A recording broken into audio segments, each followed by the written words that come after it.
Chief Judge of the Federal High Court, Justice John Tsoho, is set to appear before the Code of Conduct Bureau, the CCB, over allegations of non-declaration of assets. John Tsoho was accused in a petition of failing to declare 3 accounts with 2 Nigerian banks allegedly in violation of the Code of Conduct law. The Anti-Corruption Agency may file charges if a prima facie case is established. Conviction could attract up to 10 years imprisonment and a 10-year ban from holding public office. In a statement signed by the court's Director of Information, Dr. Catherine Obi Christopher, Justice Tsoho requested that the Bureau fix a date beginning from the week of March 16, 2026, as convenient for his appearance.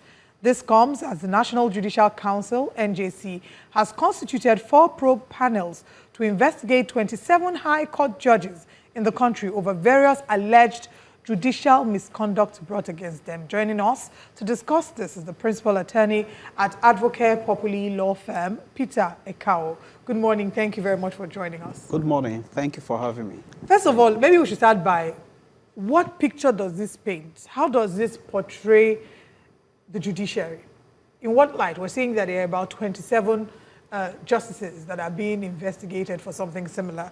How damning a picture is this to the judiciary? At this point, I think it will be sort of prejudicial for us to base on this allegation, form a picture of what is happening in the judiciary. It's an allegation at this stage. Yes, so I think... Presumption of innocence. Exactly. So I think it will be good for us to see how it pans out, the investigation, you know, and then it will give us a picture of what it is. But I don't think we should, on the basis of this investigation, form that opinion that is either damning or otherwise. That's my initial take. I mean, I understand that you're a lawyer, so you would also have to play very, very safe. I have 2 lawyers here. So I'm the only one who is legally allowed to ask the strong question. Please, whoever wants to answer the question should answer. Whoever doesn't want to answer, I will have to prune my way through.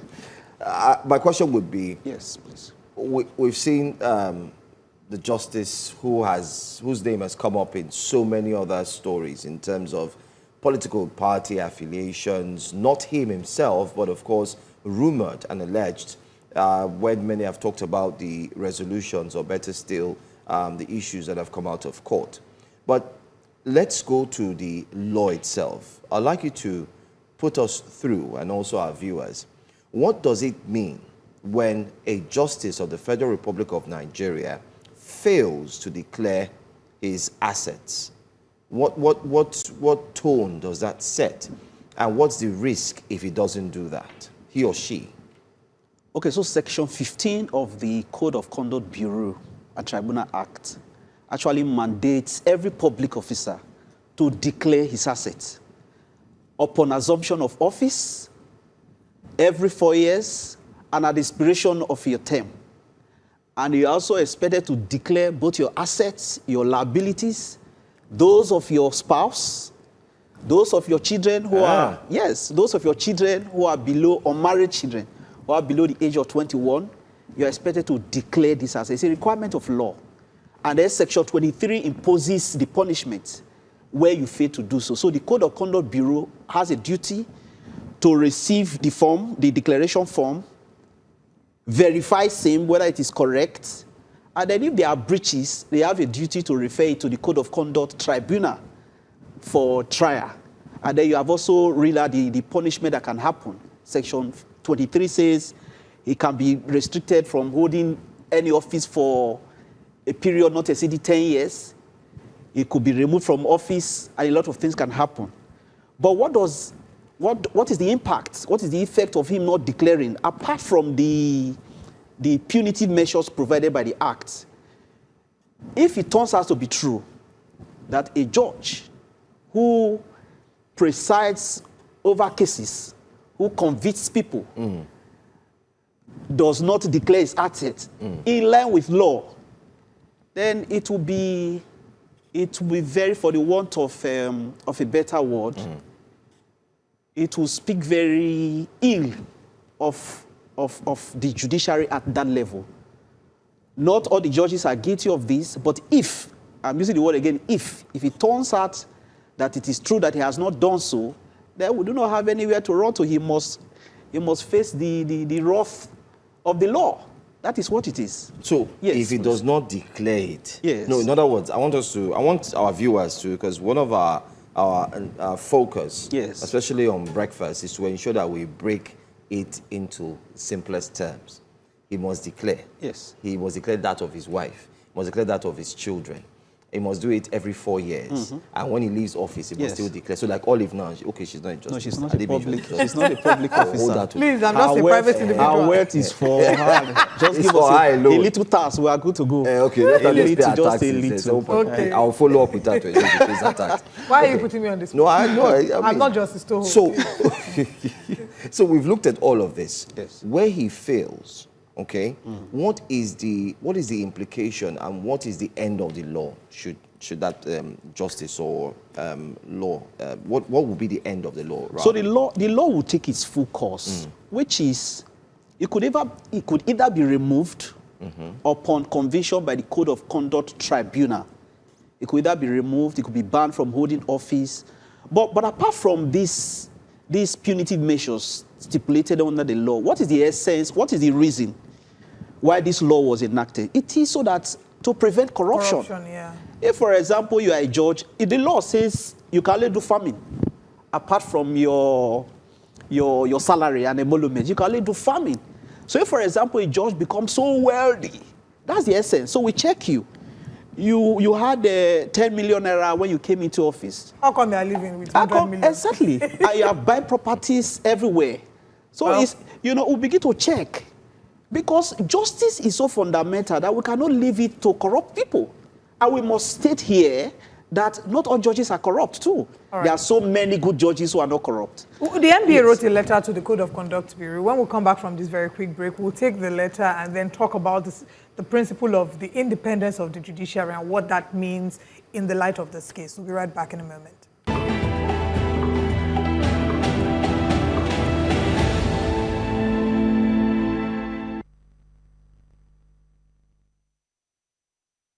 Welcome back to Breakfast Central. We're still continuing the conversation about Justice Tsoho set to appear at the Code of Conduct Bureau. Now, before we went on the break, I was referencing a letter. The NBA had written a letter yesterday, the 2nd of March, to the Code of Conduct Bureau stating that they cannot investigate Justice Tsoho. And the reason they gave is that the primary body to investigate him should be the National Judicial Council, that the NJC should be the primary body, and that doing anything else will be against the Constitution, that there are constitutional provisions, and that if the CCB decides to go ahead with the trial, that what they're doing is that they're stripping the independence of the judiciary. And they've said whatever findings the CCB has, it should then bring it to the NJC, and the NJC will then take up the investigation. So they've asked the CCB to terminate it. But then, while we hear that, on the other hand, you're now thinking, a party cannot be a judge in its own course. So what do we make of this conflict? Okay, so the principle of a party cannot be a judge in its own course will not be applicable here. Okay.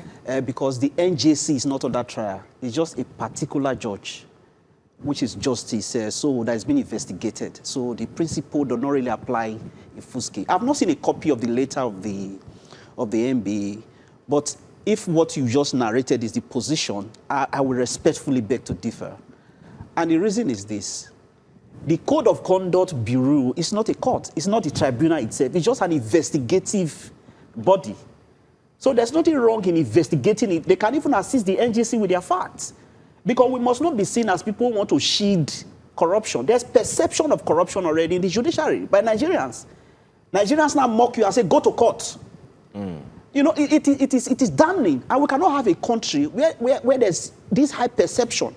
The perception might not be correct. I've told you that there are many judges that are not corrupt, but there are few disgruntled ones amongst them who are staining everyone with stain of corruption. So I do not think we should do anything that will look as if we're trying to shield anybody. It doesn't, in my own view, it doesn't tamper with the independence of the judiciary. It's not on trial. It's been investigated. I don't think there's anything wrong in that. It's just been called to question. There's nothing wrong in that. Although I also understand the concern of the NBA. You remember Justice Onoke? Remember that story? Yes. Elections are coming again. Exactly. Politics around the corner. I hope someone is not trying to say, this judge, let us see how we can deal with him.